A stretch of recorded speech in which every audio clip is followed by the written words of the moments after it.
I'm Stuart McCreadie. I'm a copywriter working in an advertising agency called JWT. Between the art director and the copywriter, they come up with ideas, and they then translate those ideas into advertisements.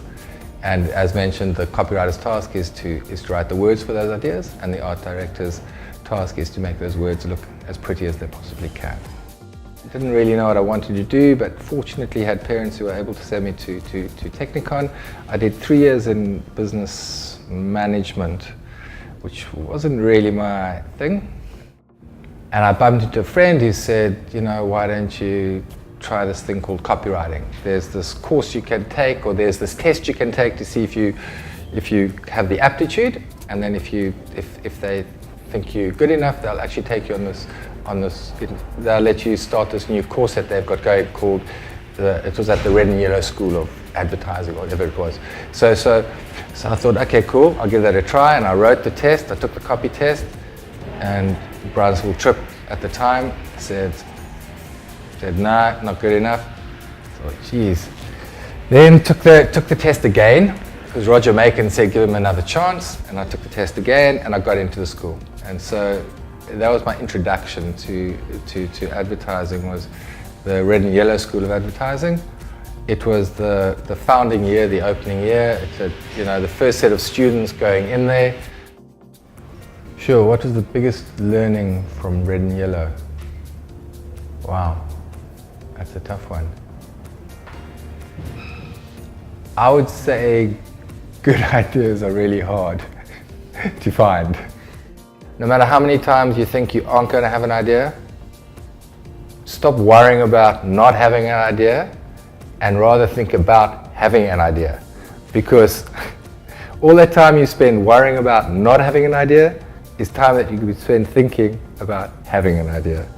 That would be my one piece of advice. Once you're in advertising and you are faced with the reality of delivering thinking every single day of your life for an enormous variety of services and products and brands. Okay, the work that I admire, sure, broad, a lot of it. I mean, I think it ranges. I mean, I think you've got your quirky stuff, your funny stuff, your performance stuff, and it doesn't have to be brilliant. I mean, there's a beautiful little campaign at the moment, and it's not our agency or anything like that, but it's for Standard Bank, and and I know how hard that kind of piece of work, how hard it is to do that piece of work, because I know the hoops you have to jump through to get there, and to create a piece of work that it's beautiful copy, it's beautifully performed, it's nicely filmed, and it sells the product, all that kind of stuff. And that's a solid piece of work. I don't think it's going to walk away with any awards or anything like that, but it's a piece of work that I admire, and if that was on my reel, I'd be very, very happy to have it there. Advertising essentially, well, at its best is it's great ideas. But great ideas, let's say the idea part is the magic part. But obviously that magic has to kind of find something to feed from. It has to come from something, and that something that it comes from is the logic part. Otherwise there's no reason or need for it.